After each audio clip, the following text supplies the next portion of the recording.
Hello అండి, welcome to మావి చిగురు స్టోరీస్. ఈరోజు కథ మాయా గంగాళం. ఈ కథ రచించిన వారు డాక్టర్ ఎం హరికిషన్ గారు. ఈ కథ మీకు నచ్చితే లైక్ చేయటం మర్చిపో. మీకు ఎలా అనిపించిందో కామెంట్ చేసి చెప్పండి. ఈ ఛానల్ని కొత్తగా చూసేవారు మరిన్ని మంచి కథల కోసం సబ్స్క్రైబ్ చేసి బెల్ ఐకాన్ ఉంచండి. అప్పుడు ఏ కొత్త వీడియో పెట్టినా మీ దాకా వస్తుంది. ఇక కథ మొదలు పెడదాం. ఒక ఊరిలో ఒక ధనవంతుడు ఉండేవాడు. అతను చాలా దుర్మార్గుడు. ఎక్కువ పని చేపించుకుని తక్కువ కూలి ఇచ్చేవాడు. ఆపదల్లో అధిక వడ్డీకి అప్పులిచ్చి తీర్చలేకపోతే వాళ్ళ పొలాలు ఇల్లు గుంజుకునేవాడు. 10 మంది గుండాలు ఎప్పుడూ వెంట వేసుకుని తిరిగేవాడు. జనాలు పన్నెత్తి మాట్లాడినా కన్నెత్తి చూసినా వాళ్ళు దాడి చేసేవాళ్ళు. దాంతో ఆ ఊర్లోని వాళ్ళందరూ అతని పేరు చెప్తే చాలు భయంతో వణికిపోయేవారు. ఆ ఊరిలో ఒక ముసలాయన ఉండేవాడు. ధనవంతుని పొలం పక్కనే అతని పొలం ఉండేది. ఒకసారి ఆ ముసలోని భార్య జబ్బు పడింది. సమయానికి డబ్బు లేక ధనవంతుని దగ్గర అప్పు చేశాడు. దాన్ని తీర్చటానికి అతని పొలంలోనే కూలీగా పనిచేశాడు. కానీ ఎన్ని రోజులు పనిచేసినా నీ జీతం వడ్డీకి కూడా సరిపోలేదు అంటూ బలవంతంగా పొలం గుంజుకుని తరిమేశాడు. పాపం ముసలాయన పెళ్లంతో కలిసి ఊరి బయట ఉన్న ఒక పాడుబడిన కొట్టంలోకి చేరుకున్నాడు. రోజుకి ఒక పూట తినటం కూడా చాలా కష్టంగా మారింది. వాళ్ళ దగ్గర ఒక ఆవు ఉంది. అది కూడా తినటానికి పచ్చగడ్డి లేక బాగా బక్క చిక్కిపోయింది. ఒకరోజు ముసలామె, ఈ ఆవును మనం పెంచలేం గాని సంతకు పోయి ఆయన కాడికి అమ్ముకొని రాపో అని పంపించింది. ముసలోడు ఆవును తీసుకుని పోతా ఉంటే దారిలో ఒక మరగుజ్జు కనిపించాడు. సరిగ్గా మోకాలంత ఎత్తు ఉన్నాడు. అతనికి 4 గింతల పెద్దగా ఉన్న ఒక గంగాళాన్ని మోసుకుంటూ ఎదురుగా వచ్చాడు. ఆ మరగుజ్జు ముసలోణ్ణి చూసి, ఏం తాత, ఆవును అమ్మటానికి తీసుకుపోతున్నావా? నాకివ్వు, ఈ గంగాళాన్ని నీకిస్తా అన్నాడు. ఈ గంగాళాన్ని నేనేం చేసుకుంటాను? తినడానికి పనికొస్తుందా, తిరగడానికి పనికొస్తుందా? నాకొద్దన్నాడు ముసలోడు.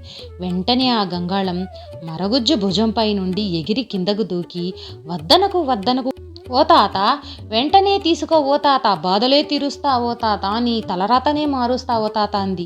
అది మాట్లాడడం చూసి ముసలోడు అద్రిపడ్డాడు. కొంపదీసి దీంట్లో దయ్యం గాని భూతం గాని లేదు కదా అన్నాడు వణికిపోతూ. మరగుజ్జు నవ్వేసి, ఇది అల్లాటప్ప మామూలు గంగాళం కాదు, మాయా గంగాళం. మంచోళ్లకు మంచి, చెడ్డోళ్లకు చెడు చేస్తుంది. భయపడకు, తీసుకో. నా మాట నమ్ము, నీ సమస్యలన్నీ తీర్చి మరలా నా దగ్గరకు వచ్చేస్తుంది. ఈ మధ్యనే నాకు కూతురు పుట్టింది, పాపకు పాలు అవసరం అన్నాడు. మరగుజ్జు అంతగా చెబుతా ఉంటే ముసలుడు కాదనలేకపోయాడు. తన దగ్గర ఉన్న ఆవు ఇచ్చి ఆ మాట్లాడే మాయా గంగాణాన్ని తీసుకుని బయలుదేరాడు. గంగాణాన్ని నెత్తిన పెట్టుకుని ఇంటికొచ్చిన మొగుణ్ణి చూసి ముసలామెకు కోపం ముంచుకొచ్చింది. బంగారం లాంటి ఆవునిచ్చి పనికిరాని తుప్పు పట్టిన ఈ గంగాణాన్ని తీసుకొస్తావా? ఏం చేయాలి? దీన్ని నెత్తిన పెట్టుకుని ఊరేగమంటావా, లేక దేవుని గుట్లో పెట్టి పూజ చేయమంటావా అంటూ విసుగ్గా విసిరి మూలకు పడేసింది. కింద పడిన గంగాణం చిన్నపిల్లోని మాదిరిగా ఎగురుకుంటూ అవ్వ దగ్గరకొచ్చి, కోప్పడకు అవ్వ, ముసలోణ్ణి తిట్టకు మా అవ్వ, వచ్చాను మీ ఇంటికి, మేలు చేసి పోతాను మా ఇంటికి అంది. గంగాణం అలా మాట్లాడుతూ ఉంటే అవ్వ భయంతో నోరెళ్లబెట్టింది. అంతలో ముసలోడు జరిగిందంతా చెప్పాడు. దాంతో ఆమె సరే అని దాన్ని తీసుకుపోయి జాలాడిలో వేసి తుప్పంతా వదిలిపోయేలాగా తెల్లగా తోమింది. ఎండకు అది తలతలా మెరవసాగింది. అంతలో ఆ గంగాణం ఎగురుకుంటా అవ్వ దగ్గరకొచ్చింది. అవ్వా, పొయ్యి అంటించు, పొయ్యి మీద నన్నెక్కించు, సుర్రుమంటే తుర్రుమంటాను, దొరికిందంతా తెచ్చేస్తా ఉంటాను అంది. సరే, ఈ తమాషా ఏదో చూద్దామనుకొని ముసలామె గంగాణాన్ని పొయ్యి మీదకెక్కించింది. కింద మంట పెట్టింది. అది సలసలసలా కాగటం ఆలస్యం. పొయ్యి మీద నుంచి ఎగిరి కిందకు దూకింది. అవ్వా, పొయ్యొస్తా, దొంగోనిల్లు చూసొస్తా, తినటానికన్నీ తెచ్చేస్తా, కడుపులన్నీ నింపేస్తా అంటూ కిటికీలో నుంచి ఎగిరి బయటకు దూకింది. ఆ రోజు ధనవంతునింటికి చాలామంది బంధువులు వచ్చారు. వచ్చిన వాళ్ల ముందు ధనవంతుడు తన గొప్పతనాన్ని చాటుకోవటానికి పెళ్ళంతో, ఏమేయ్, మా వాళ్ల కోసం బళ్ళారి కొబ్బరి, మంచి నెయ్యి వేసి తీయని పాయసం చెయ్యి, గొడెంబి ద్రాక్ష డబ్బా మొత్తం వేసేసేయి, ఒక్క చుక్క నోట్లో పోసుకుంటే చాలు, కమ్మగా అద్రిపోవాలి చూడు అన్నాడు. ఆ ధనవంతుని పెళ్ళాం సరే అని పాయసానికి కావలసిన సరుకులన్నీ తెచ్చి వంటింట్లో కుప్పబోసింది. అంతమందికి సరిపోయే పాత్ర ఏముందబ్బా అని చూడసాగింది. సరిగ్గా అదే సమయానికి ఆ మాయా గంగాళం కిటికీలోంచి చప్పుడు కాకుండా లోపలికి దూరి ఒక మూలన కూర్చుంది. వంట పాత్ర కోసం వెతుకుతా ఉన్న ధనవంతుని పెళ్ళానికి అది కనిపించింది. అరే, ఇదెప్పుడు కొనుక్కొచ్చాడు నా మొగుడు, ఒక్కటి కూడా సరిగ్గా చెప్పడు అనుకుంటూ గంగాళాన్ని తీసుకుపోయి పొయ్యి మీద ఎక్కించింది. శనగబేళ్ళు, పాలు, నెయ్యి, బెల్లం, ద్రాక్ష, జీడిపప్పు అన్నీ వేసి గుమగుమలాడే కమ్మని పాయసం చేసింది. బంధువులందరినీ అన్నానికి కూర్చోమని చెప్పి పాయసం తీసుకురావటానికి లోపలికెళ్ళింది. వంటింట్లో నుంచి ఆమె అలా పక్కకు పోవటం ఆలస్యం. ఆ గంగాళం కన్ను మూసి తెరిచేలోగా పాయసంతో సహా ఎగిరి బయటకు దూకింది. ఆనందంగా ఎగురుకుంటూ పోయి ముసలోని ఇంటికి చేరింది. అవ్వా అవ్వా పాయసం, తీయని పాయసం, కమ్మగా తినండి, కడుపు నిండా మెక్కండి అంది. వాళ్ళు ఆ పాయసాన్ని చూసి ఆనందంగా తాము తిని చుట్టుపక్కల ఉన్న వాళ్ళందరికీ పిలిచి కడుపు నిండా పెట్టారు. ధనవంతుని పెళ్ళాం. అందరూ అన్నానికి కూర్చున్నాక వడ్డిద్దామని పాయసం కోసం లోపలికెళ్ళింది. చూస్తే ఇంకేముంది, గంగాణం లేదు, పాయసం లేదు. ఉత్త పొయ్యి వెక్కిరిస్తా కనిపించింది. ఉత్త చేతులు ఊపుకుంటా వచ్చిన ఆమెను చూసి బంధువులంతా చిచి పాయసం పాయసం పాయసం అంటూ పొద్దుటి నుంచి ఊరించి ఇప్పుడు ఉత్త చేతులు చూపిస్తాయి, అవమానిస్తావా మాకు, ఇంకెప్పుడు సచ్చినా ఇట్లా అబద్ధాలు చెప్పే నీలాంటోళ్ళ ఇంటికి అస్సలు రాకూడదు అంటూ పెట్టే బేడ సర్దుకుని వెనక్కి తిరిగి చూడకుండా వెళ్ళిపోయారు.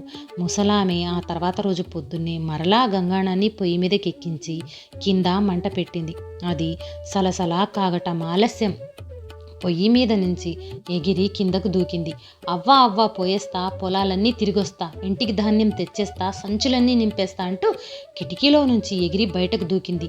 ధనవంతుని పొలంలో కోతలన్నీ పూర్తయ్యి ధాన్యం కుప్పలుగా పోసున్నాయి. వాటిని సంచిలకెత్తుతా ఉన్నారు. గంగాణం పోయి ఒక ధాన్యం పక్కన నిలబడింది. దాన్ని చూసి వాళ్ళు ఓహో దీన్ని కూడా ధాన్యం నింపటం కోసం ఇక్కడ తెచ్చిపెట్టినట్టున్నారు అనుకుని ధాన్యం పోయసాగారు. కానీ ఎంత పోసినా అది నిండటం లేదు. పోసినవి పోసినట్లు లోపలికి పోతా ఉన్నాయి. చూస్తుండగానే కుప్ప ఖాళీ అయిపోయింది. అంతే. ఆ గంగాణం నెమ్మదిగా జరుగుతా వెనక్కి వెళ్ళిపోయింది. ఎవ్వరూ చూడని సమయంలో ఒక్కసారిగా ఎగురుకుంటూ ముసలోనింటికి చేరుకుంది. అవ్వా సంచులు తీ, ధాన్యంతో నింపేసి, చుట్టుపక్కల పిలిచేసి, తలా కొంచెం పంచేసి అంది. ముసలావే ఆనందంగా ఇల్లంతా నింపుకొని మిగిలినవి చుట్టుపక్కల జనాలకు పంచిపెట్టింది. తర్వాత రోజు పొద్దున్నే ముసలామె ఎప్పటిలాగానే గంగాణాన్ని మరలాగా పొయ్యి మీద ఎక్కించి మంట పెట్టింది. అది సలసలా కాగటం ఆలస్యం. ఎగిరి కిందకు దూకింది. అవ్వా పోయేస్తా, వీధి తిరిగొస్తా, మోసగాళ్లనే మోసం చేస్తా, దొంగలను దోచుకొస్తా అంటూ ఎగురుకుంటూ బయటకు పోయింది. సరిగ్గా అదే సమయానికి ఆ ధనవంతుడు తన గదిలో కూర్చొని సంపాదించిన బంగారు వరహాలన్నీ కుప్ప పోసి లెక్క పెట్టుకుంటూ ఉన్నాడు. ఆ గంగాణం నెమ్మదిగా కిటికీలో నుంచి లోపలికి దూరి చప్పుడు చేయకుండా ధనవంతుని వెనక్కు పోయి నిలబడింది. ధనవంతుడు ఆ బంగారాన్ని ఎక్కడ దాచిపెడదామని చుట్టూ చూస్తా ఉంటే ఈ గంగాళం తలతల్లాడుతా మెరిసిపోతా కనిపించింది. అరే ఇది భలేగుందిలే, నా పెళ్ళాం కొత్తగా కొన్నట్లుందనుకుని ఆ వరహాలన్నీ దాంట్లో వేసి నింపాడు. అంతే. అది మరుక్షణమే అక్కడి నుండి ఎగిరి కిటికీలో నుంచి బయటకు దూకింది. ధనవంతుడు లబలబలాడుకుంటూ బయటకొచ్చేసరికి కనిపించకుండా మాయమైపోయింది. పాయసం ఎత్తుకుపోయింది, ధాన్యం కొట్టుకుపోయింది, వరహాలు మాయం చేసింది. ఆ గంగాణమే అని తెలుసుకొని దాన్ని ఎలాగైనా సరే పట్టుకోవాలని వెతుక్కుంటా బయలుదేరాడు. ఆ గంగాణం ఎగురుకుంటా ముసలవ్వ ఇంటికి చేరుకుంది. అవ్వా వచ్చేసేయి, వరహాలన్నీ దోచేసి పేదవారికి దానం చెయ్యి, మంచిగా నువ్వు బతికేసేయి అంది. ఆ ముసలామె ఆ వరహాలన్నీ తీసుకొని ఎవరికీ కనిపించకుండా భద్రంగా దాచిపెట్టింది. తర్వాత రోజు పొద్దున్నే ముసలామె ఆ గంగాణాన్ని తీసుకుని ఎప్పటిలాగే పొయ్యి మీద ఎక్కించి మంట పెట్టింది. అది ఎర్రగా సలసలా కాగటం ఆలస్యం. పొయ్యి మీద నుంచి ఎగిరి కిందకు దూకి అవ్వా పట్టుకుపోతా, దొంగోన్ని ఇంకా ఎత్తుకుపోతా, పట్టిన శనిని వదిలించేస్తా, ఊరికంతా మేలు చేస్తా అంటూ ఎగురుకుంటా బయటకు పోయింది. ధనవంతుడు ఆ గంగాణాన్ని వెతుక్కుంటూ పొలాల్లో పిచ్చి పట్టిన వానిలాగా తిరుగుతా ఉన్నాడు. అతనికి కనపడేలాగా ఒక చెట్టు కిందకొచ్చి ఆగింది. దాన్ని చూడగానే ఆ ధనవంతుడు ఆనందంగా అమ్మయ్య దొరికింది, దీన్ని ఇంకా అస్సలు వదిలిపెట్టకూడదనుకుంటూ నెమ్మదిగా అడుగు వేసుకుంటూ దగ్గరకొచ్చి ఎగిరి గట్టిగా వాటేసుకున్నాడు. అంతే. ఆ మరుక్షణమే ఆ గంగాణం ఆ ధనవంతుడితో సహా వేగంగా గాల్లో ఎగురుకుంటా సర్రున దూసుకుపోయింది. అది వాగులు దాటింది, వంకలు దాటింది, కొండలు దాటింది, అడవులు దాటింది. అలా అది ఎక్కడికి పోయిందో ఏమైపోయిందో ఎవ్వరికీ తెలీదు. ఆ ఊర్లో వాళ్ళు ఆ గంగాణాన్ని కానీ ఆ ధనవంతుణ్ణి కానీ మరలా ఎప్పుడు ఎక్కడా చూడలేదు. ఈ కథ నచ్చితే లైక్, షేర్ చేసి తప్పకుండా సబ్స్క్రైబ్ చేయండి.